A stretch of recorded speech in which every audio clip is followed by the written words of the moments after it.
Hi guys, congratulations to getting to your last page of your level book. In this video, I'd like to help you play the song Minuet in G. The hardest one that you have so far, but at the same time, a pretty good one to be able to learn how to play. Let's go to a close-up of the piano so we can get started. So as with other lessons, I like to mention that Minuet in G is a specific song because you're going to be having a change of position. So let's go jump right into it. The first line is going to be a combination of quarter notes and eighth notes. Important to play them evenly. So the first group of notes will be. Now they're important to do quarter note, eighth note, quarter note, quarter note, quarter note. Now then you're going to have a change of position.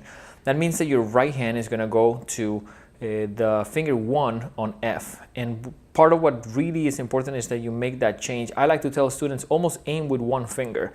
Of course the rest of the fingers are going to come with it, but take one finger, move it to the next position, and then start playing. The next note that we play is an A.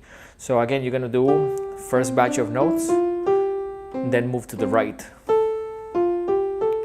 and then we go back to C position. So in this, as with other songs that you'll start seeing in your book and even things that we have in other tutorials, you're gonna have not necessarily be stuck in one position. That is something that we do when someone's learning, but at the beginning, when you get into a little bit more advanced things, your hands is just gonna go to different places. And there's a lot of songs in which you're changing a good amount. You probably haven't done that so far, but it's important to mention that that is one of the biggest goals of the song. So, of the piece. So it's gonna be change your position, play that next note, go to the pinky, and then back down. I would practice that first line. Of course, I'm doing it a little bit on the faster side. Remember, my tutorials are designed for you to go in sections. I will post a tutorial now and try to play those two. It's okay because of the difficulty to probably go 2 bars at a time. So you just do the first section, first 2 bars, and repeat that. And maybe do that, let's say 10 times. Then do the second part and repeat that again. So in this type of piece, I wouldn't play the whole thing just from the top to the bottom. I don't think it's gonna be that beneficial. So probably a good idea to go in little sections. Let's talk about line 2. Line 2 is gonna be in C position.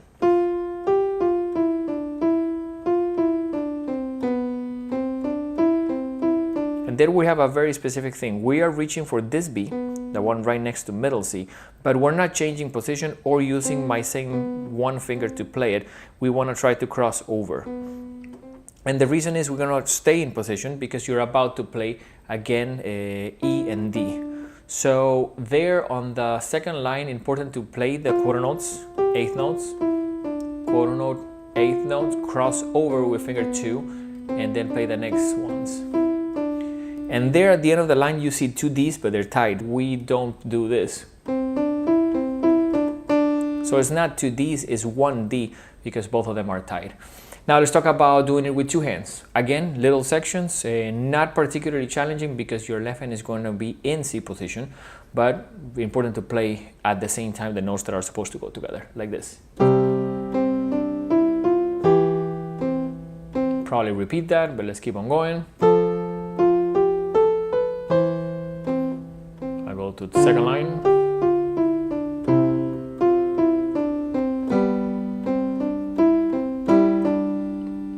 Nothing particularly challenging there other than repeat it a lot of times in little sections because there is a lot going on. So because there is a lot going on, I think my biggest recommendation would be to practice it in little sections, but repeat them, I would say a minimum of 10 times.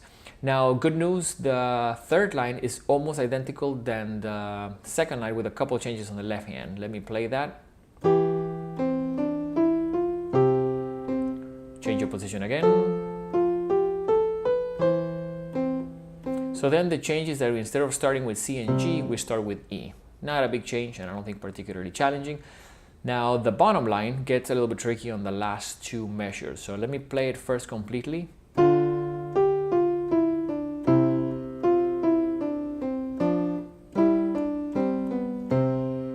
So I would say the hardest part that I see students struggle with this is the last 2 measures, and I would practice that first and really get it under your fingers. So we're talking about this.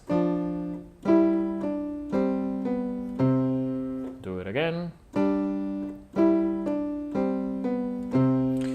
Super important to follow the numbers. Numbers that are on top of the notes are going to be your fingers, and I would not advise that you do any other numbers other than the ones that are on paper. So if it says 1, if it says 2, you're supposed to play with that finger.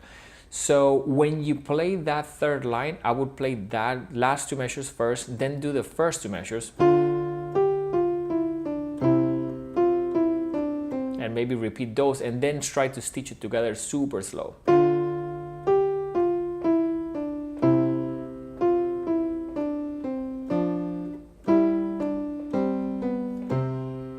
So it has a repeat sign, you're supposed to do the whole thing down. Let me go ahead and play the whole piece in a way that should be hopefully your final tempo. Remember, this is more challenging. It's your last song of this book, and it was put at the end because we do believe it takes time. So definitely try to avoid doing this.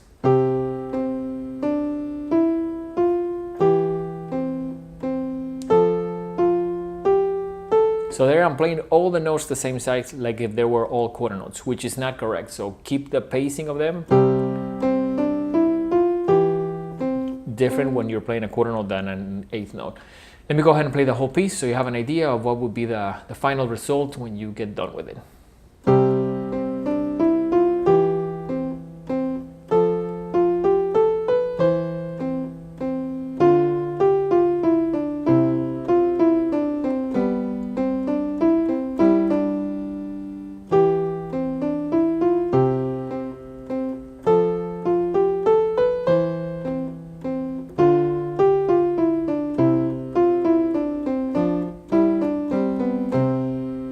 So that concludes the tutorial. One of the biggest things about Minuet in G is that it's a great song that you can play by yourself. So definitely keep on practicing.